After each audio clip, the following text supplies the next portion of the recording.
There it is. And welcome again, everyone. My name is Gina Reganini. I'm the Director of Educational Initiatives in Alumni Relations, and I'm so excited to welcome you to this session of Husky How To. We have a very unique topic for today with a fantastic speaker who I will introduce in just a moment.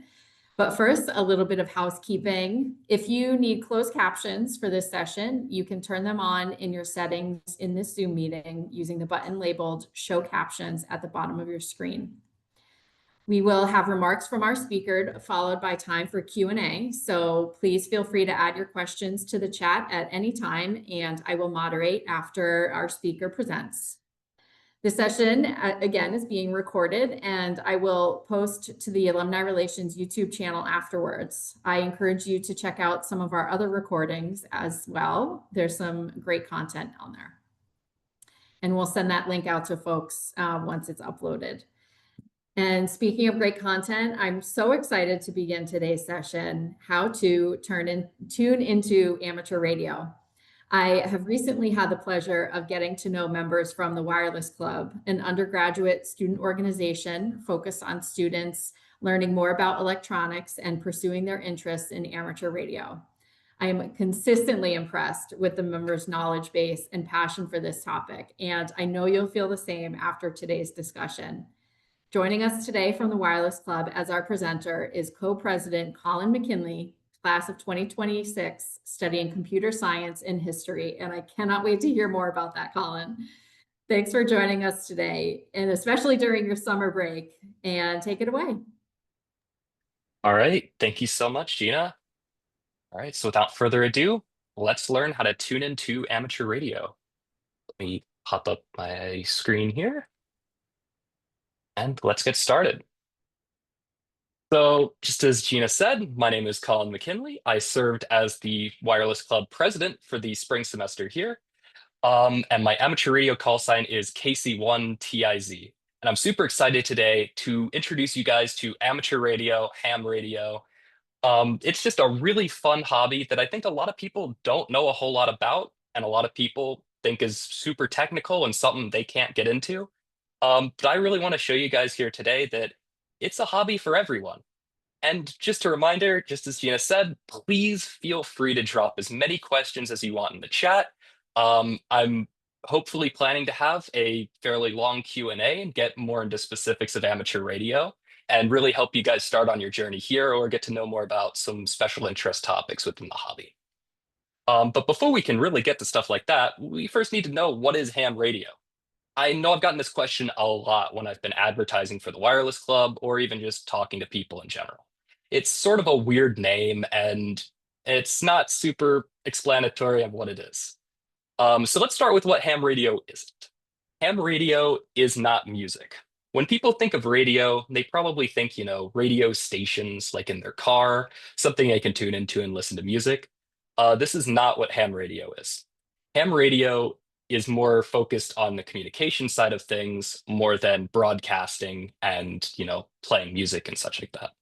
In fact, it's actually completely illegal to broadcast music over ham radio, as every single ham radio transmission needs to be about communication.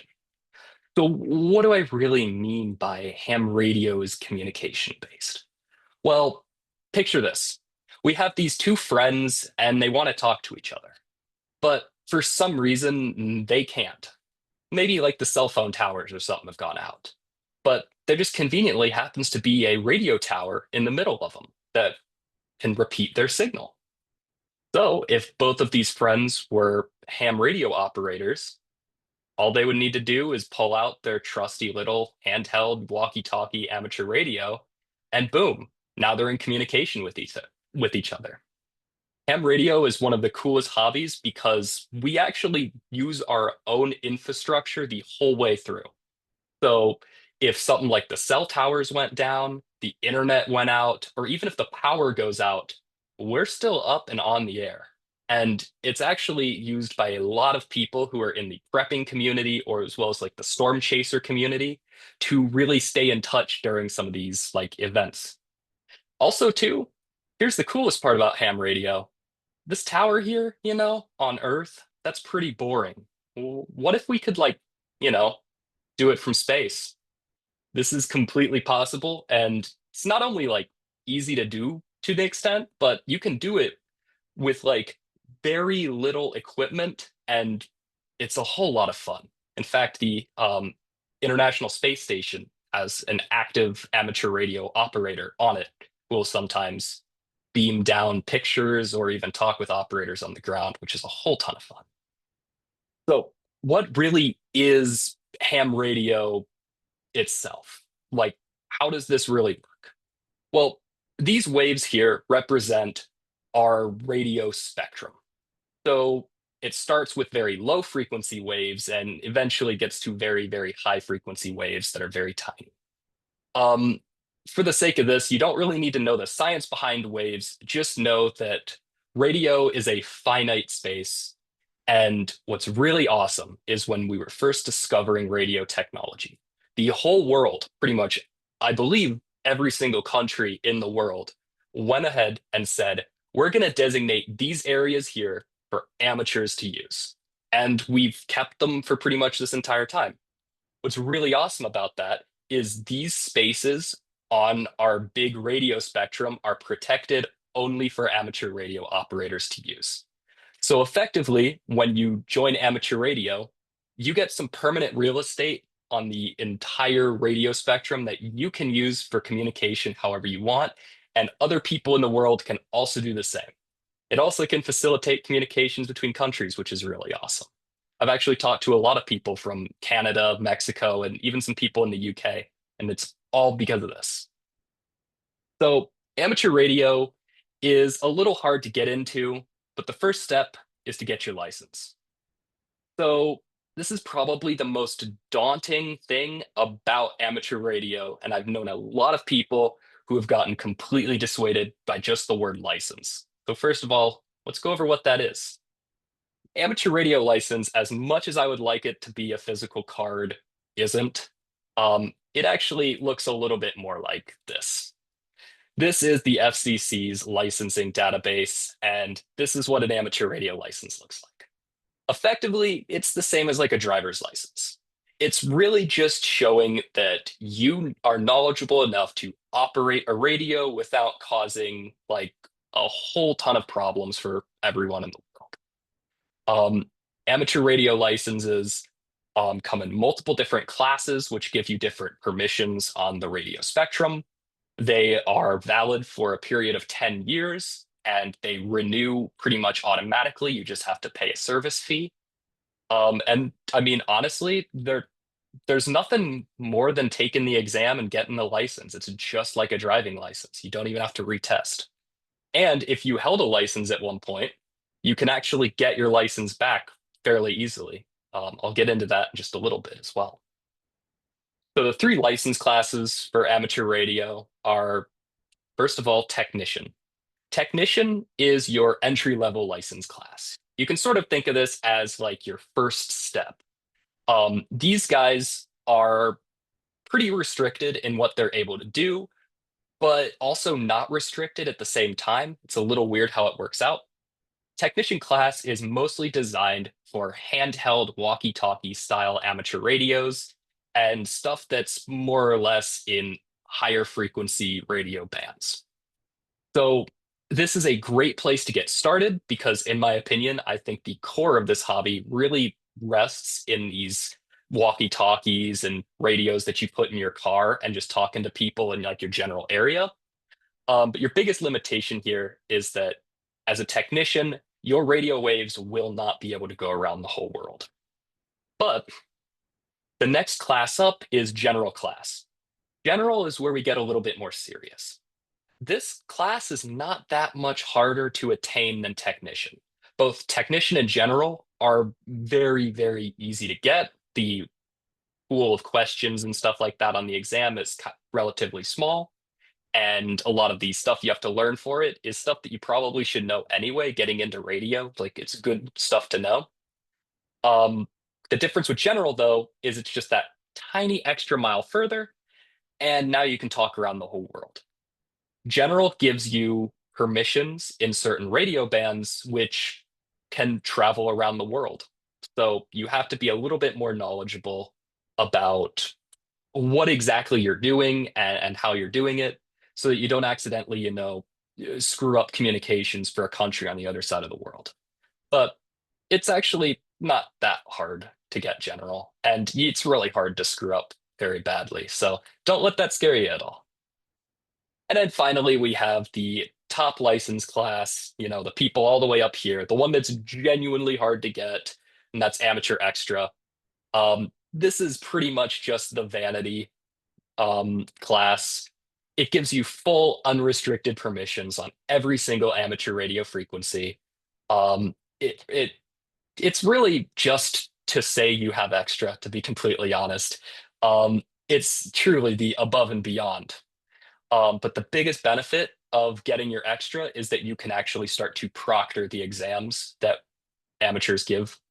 So that's the reason I'm extra, is to be able to proctor the exams for the wireless club and get as many new people on the air as possible. So speaking of the exam, let's talk about that. Now, the exam is one of those things that I think a lot of people think is way harder than it actually is. Um, a lot of the people you will talk to who maybe got licensed in the 70s or 80s, those guys will tell you how hard the exam was, how they studied for it for years and they could only get tech and general and extra are just way out of their league and stuff like that. Well, those guys took an older version of the test, which was genuinely much harder. Morse code used to be a requirement on the test. Morse code has since been dropped, and the test has gotten much easier because of that.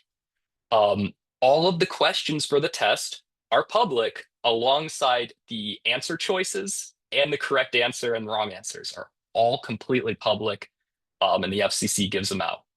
Effectively, the reason for the exams to exist is just to make sure that you have read the material and are familiar with it enough. Um, and just to basically make sure to hold you accountable if something bad were to happen, you knew the rules, you shouldn't have done that. Um, so there's a lot of awesome resources because all of this exam material is public. A lot of awesome resources completely for free on the internet right now, which will get you your license. Ham Study is probably the best one to get started with. Ham Study is an awesome company that their entire goal is to get people on the air, to get as many people licensed for amateur radio as possible, and they do a pretty amazing job of doing that. So their website is completely free. It offers flashcards and practice tests for getting you on the air. It also offers a lot of very helpful like mnemonics and ways to memorize the answers if for some reason something's really troubling you. Um, it also is probably the platform you're going to be taking the exam on when it comes around to actually getting licensed. So getting familiar with their interface is a very good thing because when you take the exam, it's going to look very similar, except for the fact that you can't alt tab and look up the answers. Ham Radio Crash Course is another really, really good one. This is actually the guy that got me interested in ham radio. He has an amazing YouTube channel and some amazing podcasts, which really go over all the ins and outs of amateur radio and a bunch of the fun things that you can get yourself started on. And of course, he also has a really awesome exam prep series, which will basically take you from nothing to taking the exam in, I think, only about 10 hours. So if you're commuting to work and you have nothing else to listen to, throw that on in the background and sort of passively absorb all of that stuff that you need to know and then go take your exam. M Radio 2.0 is another one in that same vein.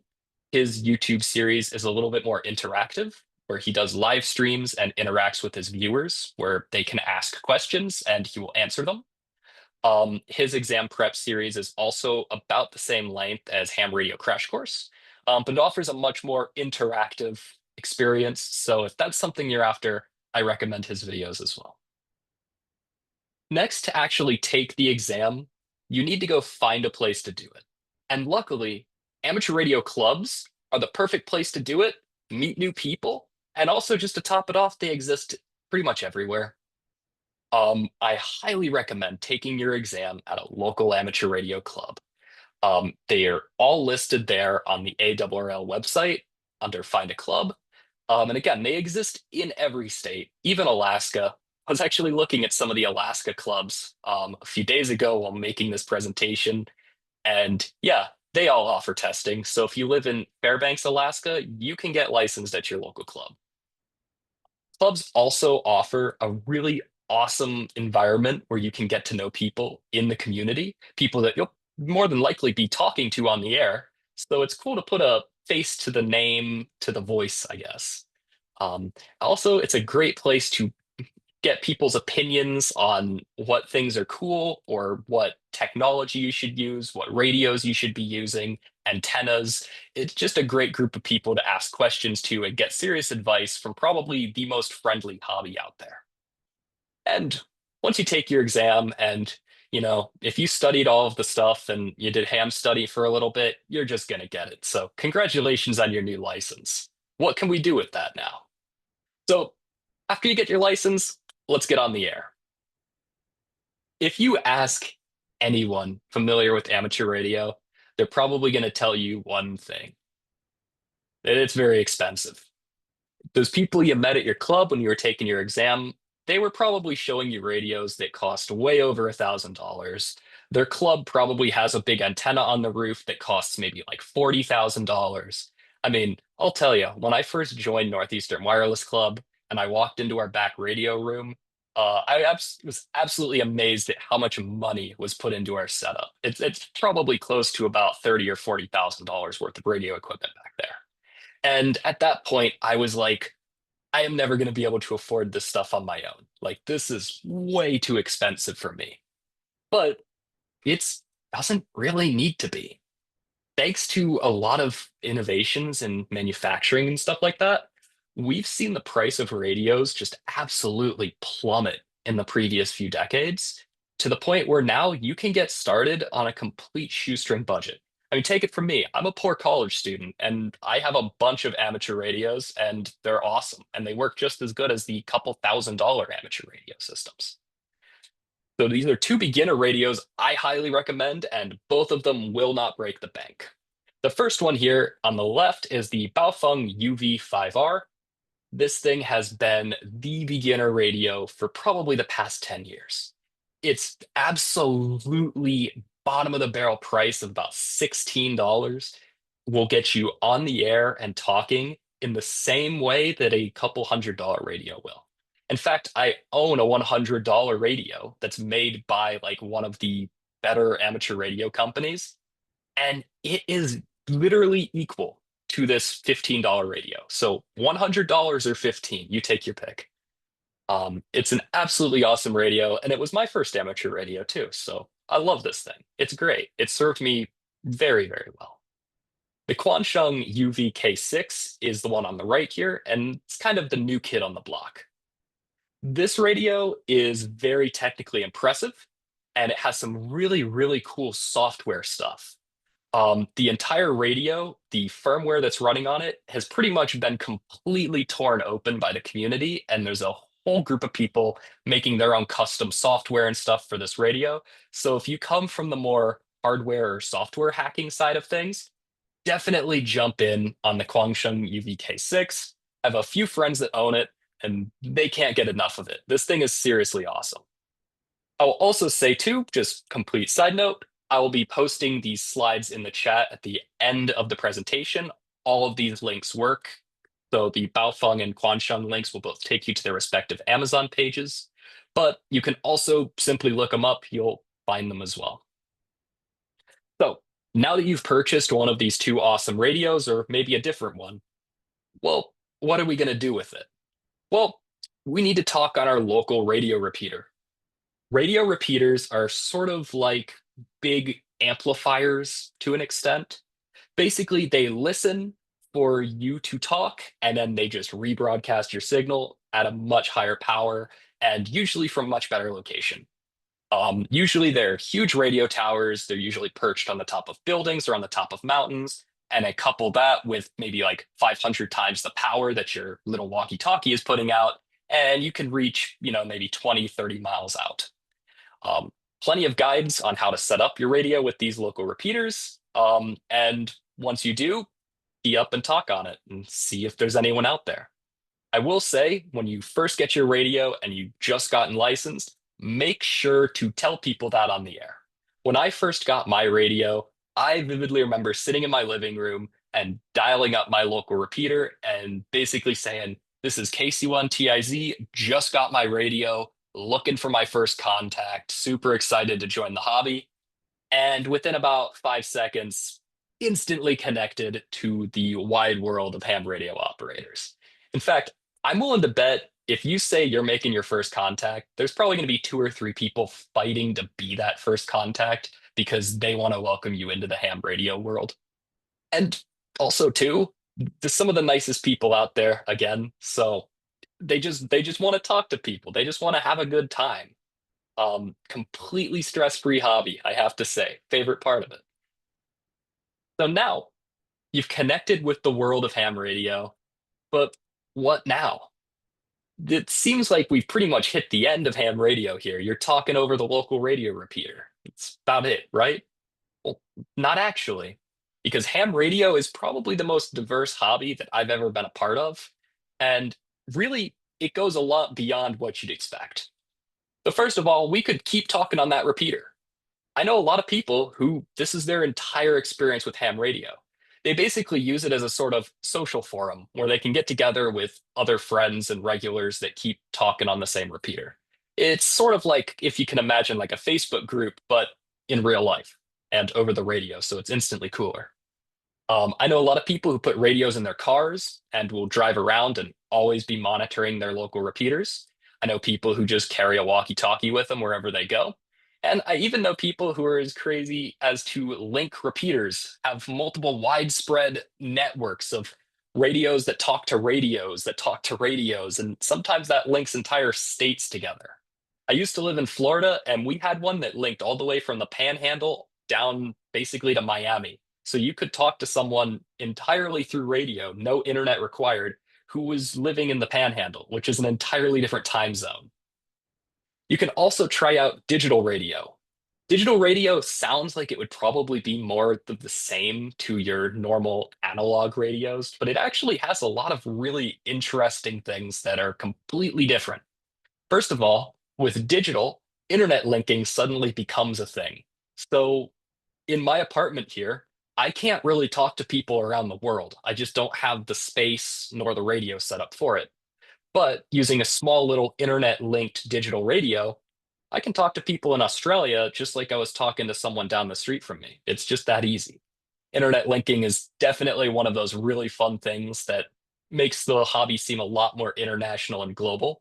And you can get into it on a shoestring budget, which is really awesome.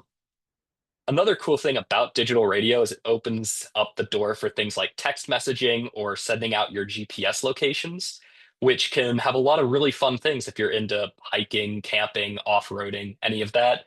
It might be really neat to be able to send your GPS locations out and see where some other people who are doing the same thing are doing near you. Two, you can also join nets. These are basically like round table discussions that happen on repeaters at certain times. And there's a lot of really cool things that nets can get you involved with. Back in Florida, there was a really awesome net called Skywarn, which was basically amateur radio weather service to the point where if there was any big weather event, and let me tell you, in Florida, that happens every couple of weeks, people from the whole state on that linked repeater network would come together to tell you exactly what was going on in their specific city and everything from weather to power outages, flooding, stuff like that. And that information was then actually relayed to weather stations and places like NOAA. So even though it just seems like a fun little hobby, these people are actually keeping a lot of people in the know about what was going on in different parts of the state. Up here in New England as well, I've also noticed a lot of activity from amateur radio weather experts relaying information to NBC News and other news affiliates here. It's always fun to see up in the top left corner the presented by amateur radio thing. Absolutely love it. And even in Boston here, there's a really awesome net that relays information in the form of radiograms, which are sort of like telegrams across the entire US over the amateur radio network. And they meet every night at 8 p.m. on a repeater that's hosted on top of the parental tower. So that's pretty cool. Apart from nets and stuff like that, you can get involved with POTA, SOTA, or contesting. Now, POTA and SOTA are awesome. They stand for Parks on the Air and Summits on the Air, respectively.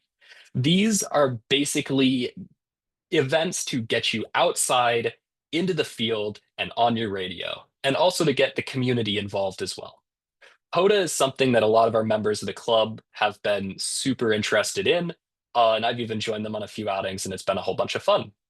POTA basically says go to your local park, national park, state park, whatever, and set up a radio and try to talk to as many people as you can. That's it. It's just that simple. The hard part comes in the fact that you can't bring your, 1500-watt radio amplifier out to a park, and they'd probably frown if you put up a 200-foot radio antenna. So really what you're doing is hooking up antennas between trees, trying to run your radio off of battery power, really trying to get as much power or try to get as far out on as little power as possible. It's a whole lot of fun. Summits on the Air takes that even farther. Summits on the Air says, yeah, let's do what Parks on the Air did, but let's do that on top of mountains. And because you're on top of a mountain, your radio can actually go even further on lower power because there's less obstructions. And I actually know a bunch of people who do summits on the air and bring things like little Morse code radios and are able to go around the whole world. So that's super awesome. And then contests are that same idea of trying to talk to as many people as possible, but with a whole ton of restrictions to really, make it a little bit more fun. One contest that I've participated in a few times and absolutely love is called School Club Roundup, which basically tries to get every single college or high school amateur radio club on the air at the same time and talking to each other. And you get a bunch of points and get added to a leaderboard based on how many of these other clubs or individuals you talk to. And for the past few years, Northeastern's amateur radio club's actually been doing pretty good. I think we came in sixth place this year, if I remember correctly. So yeah, you can get placed on a leaderboard too, which is awesome. And of course, my favorite part of amateur radio here, you can volunteer at local events. This is really what's been keeping me super fascinated with amateur radio and has really been keeping me just completely sucked in. A lot of local and nonprofit events absolutely rely on amateur radio. Most amateur radio operators are incredibly skilled with their equipment to a level that, like, even police or fire department officials who use a radio in their everyday work, they can't even come close to some amateur radio, like amateur radio operators. Um, so a lot of these nonprofit events, events that are really limited on budget, they love reaching out to the community of amateur radio operators and saying, hey, can you guys help us out here? And as amateur radio operators, there's a whole community of people that will immediately go, oh, yeah, I'll be right there. And that's really what sucked me in. Just recently, I worked at the Boston Marathon for my second time, and it's my favorite event to ever do. I worked both the 5K and the actual marathon, and I was basically part of a medical sweep team, and multiple times relayed some very vital information about how many medical officials we had and where they were posted and all this stuff.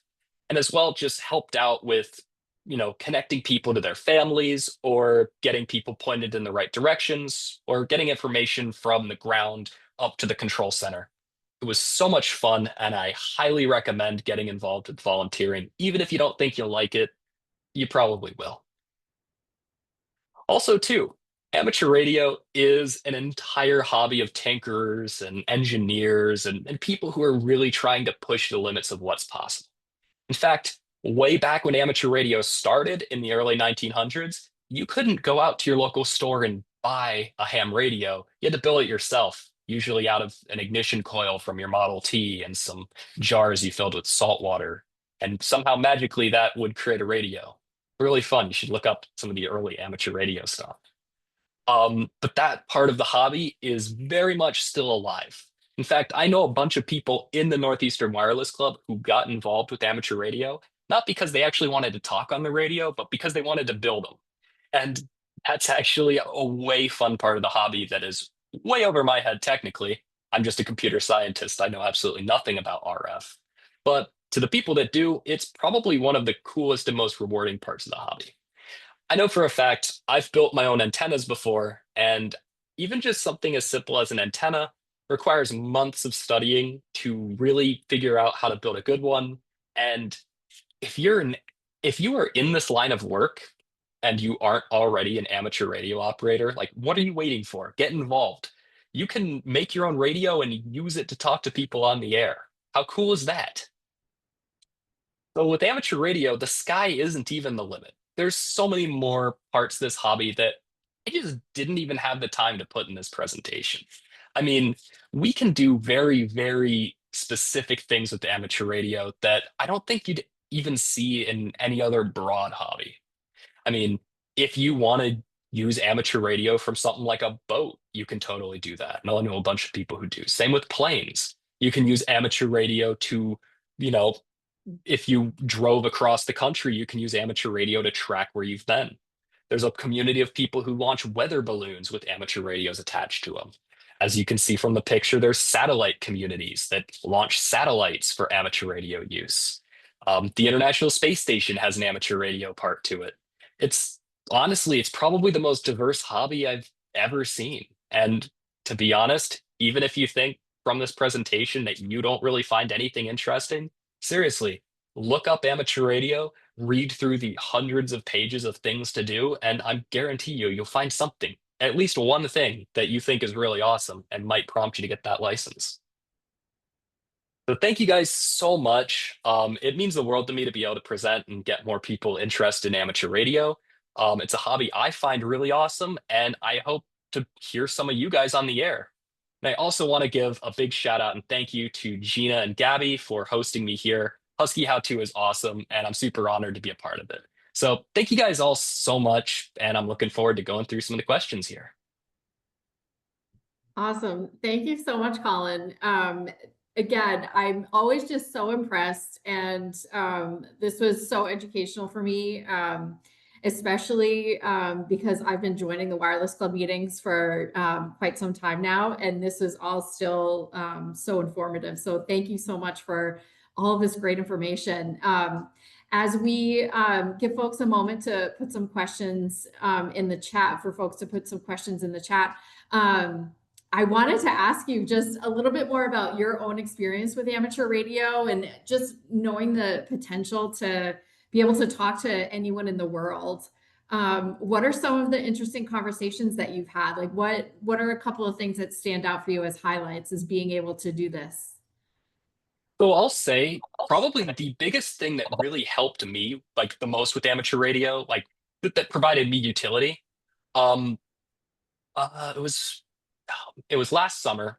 I was moving from Florida to New Hampshire, and as any if anyone has ever made that drive up 95, it is absolutely awful. There are so many cities, there's so much traffic, and when I was doing it, there also just happened to be a bunch of floods and natural disasters, which had basically wiped out a lot of the American South. As I was driving, I had a radio in my car, and probably every 20 or 30 minutes was calling out to see if there was anyone local to me. And at one point, when I was driving through South Carolina, I heard someone on there. So we're talking for a little bit, and he's like, "Hey, I'm looking at," like, he was coming towards me. I was going, like, we were going to pass each other. He's like, "I'm looking at the lane you are in. It is completely like deadlocked. Like nobody is moving. You need to get off the interstate now, like box around it." And this wasn't even showing up on Google Maps yet. Like I would not have known this if it wasn't for this guy. So basically, we take an exit and get off and drive around it. And sure enough, like looking at overpasses and stuff like that as we're driving up, it is completely like locked. And it was locked because of flooding. And I think there was a car accident and there was all this stuff that you wouldn't have known if it wasn't for radio. So that honestly probably saved me like 2 or 3 hours of waiting in traffic. And it was just because I had a radio in my car and was calling out to anyone else who was driving. It was really awesome. Apart from that, I've also just through the hobby, talking to people on local repeaters and stuff like that, just met some really, really awesome people who I otherwise would not have met just because our paths probably wouldn't have crossed.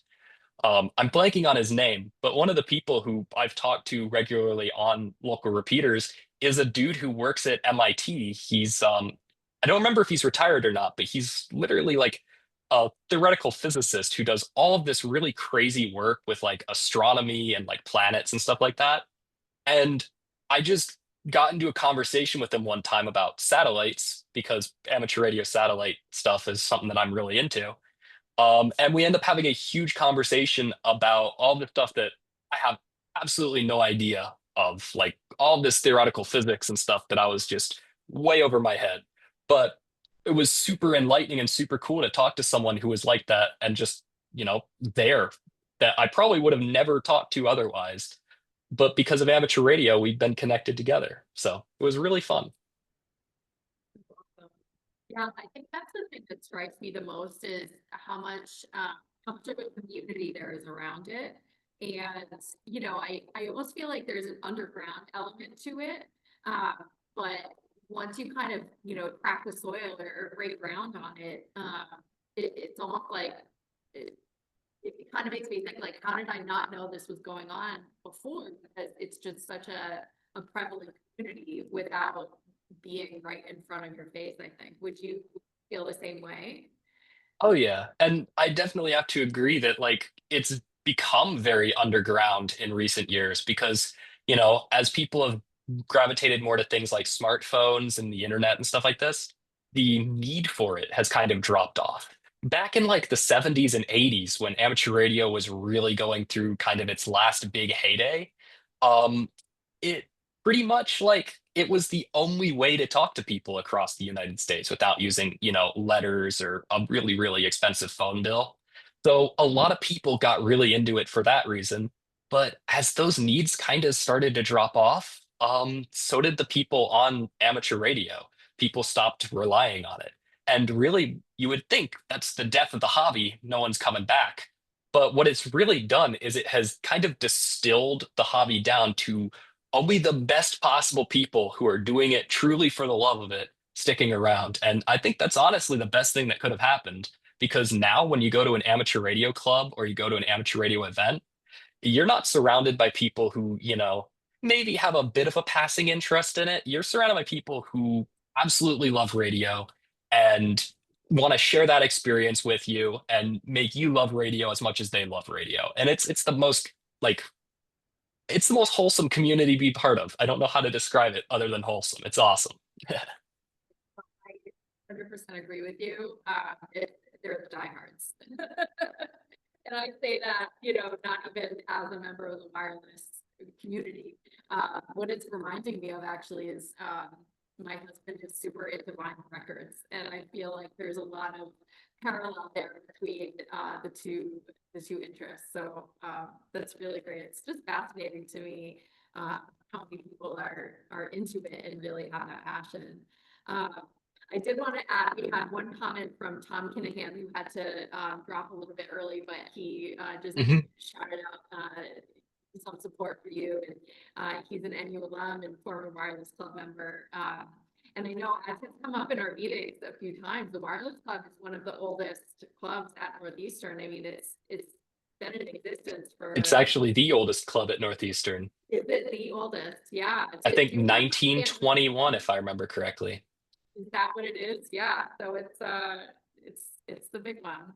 And that I think shows just the strength of the affinity and the usefulness of the skill. So yeah, really exciting to have folks on here as part of the wireless club. One question I have for you is Mhm. if we could go back to you were talking about the different kinds of radios and um, I don't really need to spend a bunch of money. If someone did Mhm. have the budget to spend a little bit more on their radio, are there advantages of ones that are a little bit more expensive versus, the, 16 or $20 radios that you were talking about? I mean, of course, you when you spend up, you do get like a different product and one that can have some advantages or even disadvantages depending on how you're looking at it. Um, I do own some expensive radios and I own some cheap radios, and I can say the biggest difference between the two, it's really going to come down to just the quality of the components that are in it. So both the Baofeng and the Quansheng radios here, are great radios. They're amazing starter radios. But when you're really trying to eke out as much as you can from these, they start to fall flat really, really fast. The Baofeng, particularly, one big issue I've noticed with it is that the radio receiver that is inside of it is very prone to getting overloaded. So if you have a very strong signal that's somewhere nearby your area, you can completely accidentally wipe your entire ability out to listen to radio. So depending on where you are, like if you're right next to like a police station with a big police radio, your Baofeng might not perform as well. It might just get completely overloaded and just kind of block out every other radio signal. On the other hand, though, my $100 radio, which is basically the exact same as the Baofeng, that one has a much better receiver in it and is able to kind of block out these really strong signals and really listen in on what you want to listen into. And also, too, build quality is another one you get a lot of. My $100 radio, I've literally fallen on that thing, put my entire body weight on it, and it's fine. Literally, I don't think there's a scratch on it. It's just built like a tank. The Baofeng definitely feels like cheaper plastic. But honestly, what can you really get for 16 bucks anymore? It's a pretty good deal still for that.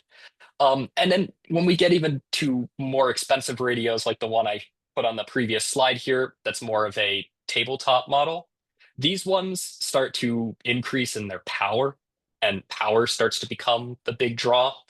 So you can get these sort of tabletop radios for maybe 100 or 200 bucks, which will give you, maybe 25 watts of power, which is no slouch. I mean, that's a pretty good amount of power.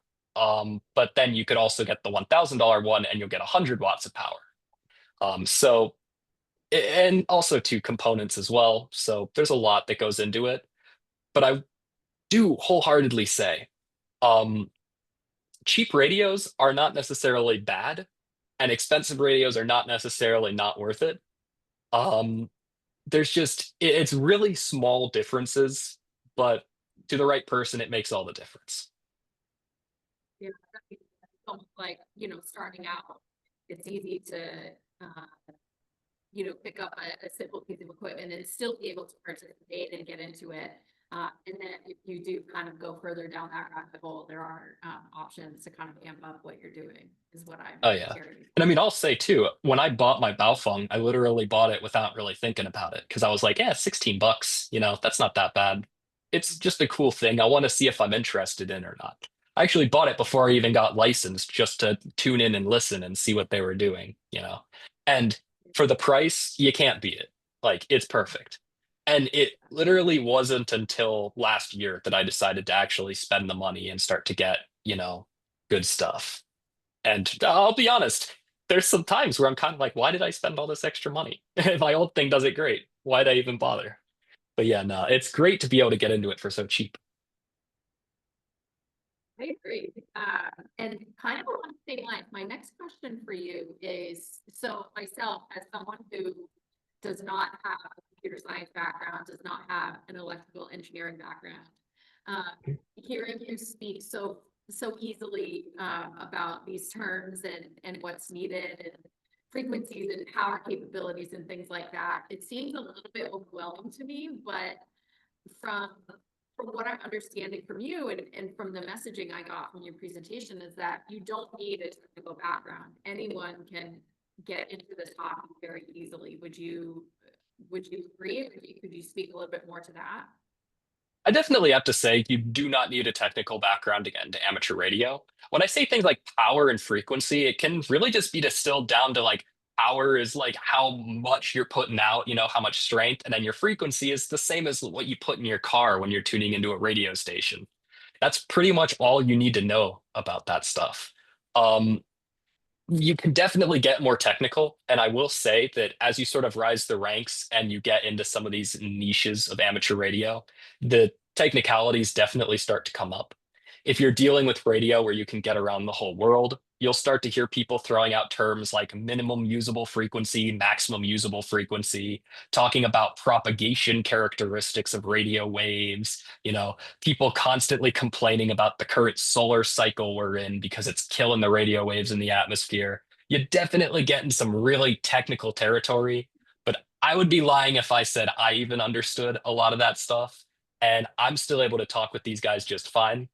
But definitely from the walkie-talkie side of stuff in the hobby, like just putting a radio in your car or carrying a walkie-talkie around, you need to know next to nothing.